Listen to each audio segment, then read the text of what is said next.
Russell viper সাপ চলে আসছে মাননীয় স্পিকার। একজন ভদ্রলোককে এনবিআর ধরতে পারে নাই, বাংলাদেশ ফাইন্যান্সিয়াল ইন্টেলিজেন্স ইউনিট ধরতে পারে নাই, আর এনবিআর এর মতিউর রহমানকে ধরলো একটা ছাগল। ছাগল ছাড়া এই লোককে তো আপনি আনতেই পারতেন না। মাননীয় সাবেক আইজিপি উনি এত বড় হয়ে গেলেন, মন্ত্রণালয় জানলো না, মাননীয় স্বরাষ্ট্রমন্ত্রী জানলেন না। এই বাচ্চাটা এত বড় হয়ে গেল, আর কিছুদিন সুযোগ পাইলে পুরা গোপালগঞ্জ কিনে ফেলতেন এই বেনজির সাহেব। রাসেল ভাইপার সাপ চলে আসছে মাননীয় স্পিকার। এই সাপ আসার কারণে সরকারে যখন সাপ আসে প্রকৃতিতে বেজি থাকে, এই বেজি করে কি সাপরে নিয়ন্ত্রণ করে।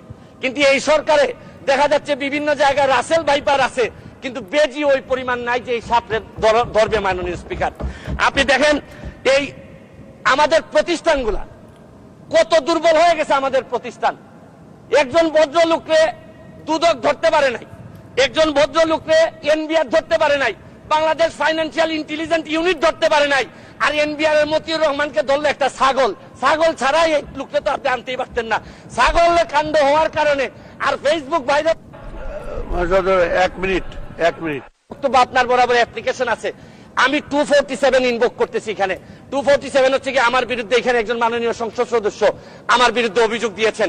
আমার আত্মপক্ষ সমর্থনের সুযোগ দেওয়ার জন্য, আমি সময় দেওয়ার জন্য আপনার কাছে দাবি জানাচ্ছি। মাননীয় স্পিকার এখন আসেন, আপনারা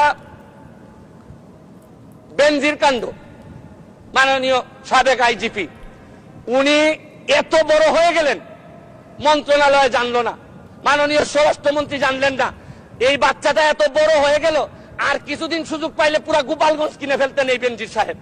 তারপরে এইটার দায় এই মন্ত্রণালয় এড়াইতে পারে না। মাননীয় স্পিকার এখন আপনারা কালো টাকা সাদা করবেন, আমার কোনো অসুবিধা নাই। যদি মনে করেন টাকা রয়ে গেছে, কিছু টাকা জমানো বা বিভিন্ন অলস টাকা রয়ে গেছে, এটারে সাদা করবেন, কোনো অসুবিধা নাই। কিন্তু এই সাদা করার মধ্য দিয়া বেনজির আর মতিউরের টাকাও যদি সাদা হয়ে যায়, আর এদের ভবিষ্যৎ প্রজন্ম উত্তরাধিকার, আদর্শের উত্তরাধিকার যারা, তাদের টাকাও যদি সাদা হয়, তাহলে এই দেশে সময়